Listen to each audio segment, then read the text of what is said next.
এবার আল্লাহ রহমতে এবার যে আবার বেশ ভালো হয়েছে। কিছু কিছু জায়গায় হয়তো পোকার কারণে না, আমার মনে হয় ওটা বাতাসের কারণে আল্লাহ তাআলা হয়তো এই লাগি ওইটা একটু কিছু কিছু জায়গায় ক্ষতি হয়েছে। আল্লাহ রহম আমাদের যে এলাকাটা, আমাদের এলাকাটা খুব ভালো ফসল হয়েছে।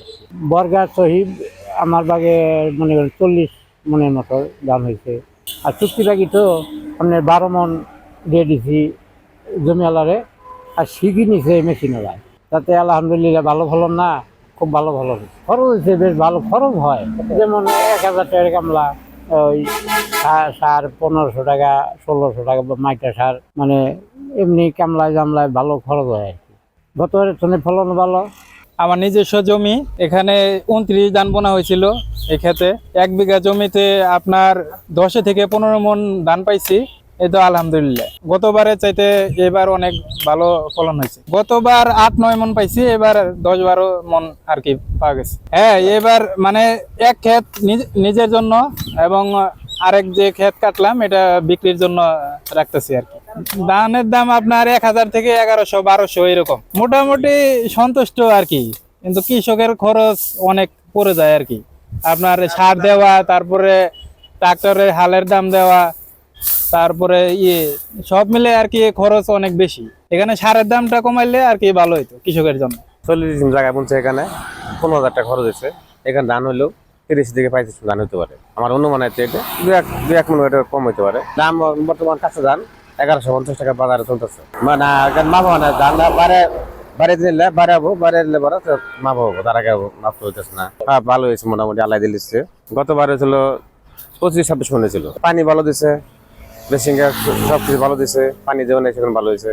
আমরা মনে করেন কাজ করি না, দিন মনে করেন 800-900, 1000, আবার চুক্তি করলে বেশিও করে, এইরকমই আর কি পাই আমরা। এখানে যে ধান কাটি, ধান বাইরে আমরা শেরপুর থাকি 3 জন আইছি। আমরা ওই কামলা হিসেবে কাজ করতেছি। আমরা এখানে ধান কাজ করতে আছি 900 টাকা রোজ দিন। এই ধান কাটছি দিই, বোঝা করে আনি ভোলা বাড়ি দেই, 900 টাকা রোজ দেয় দিন। 50 টাকা মনে করেন বাজারে যেটা যায় হেঁটে দেয়, মনে করেন 50 হলেও থাকা লাগবে, না থাকলে থাকা লাগবে, না হলে চলে যা লাগবে, ওদের নাই। আসছি ধরেন যে শনিবার দিন, আজকে হলো সোমবার, 9 দিন 10 দিন চলছে। সিরাজগঞ্জ জেলার সাদাতপুর থানা থেকে আসছি এখানে ধান কাটার জন্য কামলা হিসেবে। প্রতিদিন আমাদের ধরেন যে 900 টাকা করে দেয়। এখানে মনে করেন খাওয়া খরচ সহ, যার ধান কাটে তার বাড়িতে আমরা 3 বেলায় খাওয়া দাওয়া করি। মোটামুটি চলে আর কি। কামলা দেয় মনে করেন এর মোটামুটি দিন যায় আর কি। অন্য এখান থেকে যে আমাদের দেশের বাড়ি ধরেন যে ধান কাটা লাগবে, দেশের বাড়ি ধান কাটবো, বগুড়ে যাই ধরেন এখানে আসি, আবার আমাদের সিরাজগঞ্জ জেলায় ধান কাটা লাগবে সেখানে কাটবো, আবার নিজেদের জমি আছে সেগুলো কাটবো।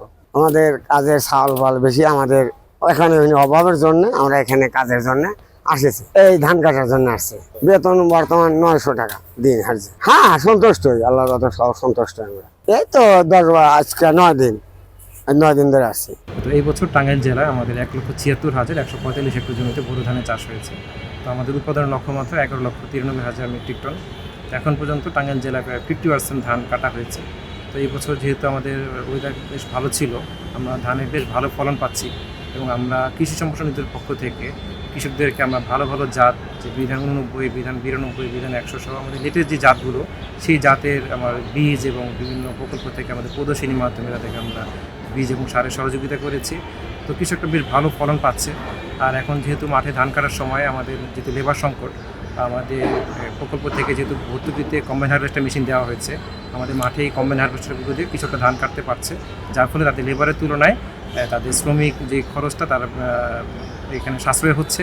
এবং বিভিন্ন জেলা থেকেও কিন্তু এখানে কম্বাইন হারভেস্টার এখানে আসছে, তারা ধান কাটছে। এবং আমাদের আশা করি যে যদি ওয়েদার আর কয়দিন ভালো থাকে, তাহলে ইনশাল্লাহ আমরা আমাদের যেই ধানের যে টার্গেটটা আমরা সেটা অ্যাচিভ করতে পারব। তো এখন পর্যন্ত আমাদের যে বোরো ধানের যে বিভিন্ন জাত আছে, এখন পর্যন্ত আমাদের বিধান 29টাই বেশি চাষ হচ্ছে। তবে আশার কথা হচ্ছে আমাদের যে বিধান 89 বা লেটেস্ট যে জাতগুলো, সেগুলো আবার কিন্তু দিন দিন বৃদ্ধি পাচ্ছে। তো আমরা আশা করছি যে মানে কয়েক বছরের মধ্যেই 29টা আরও কমে যাবে এবং আমাদের লেটেস্ট ভ্যারাইটি জাতগুলো আবার আরও বৃদ্ধি পাবে।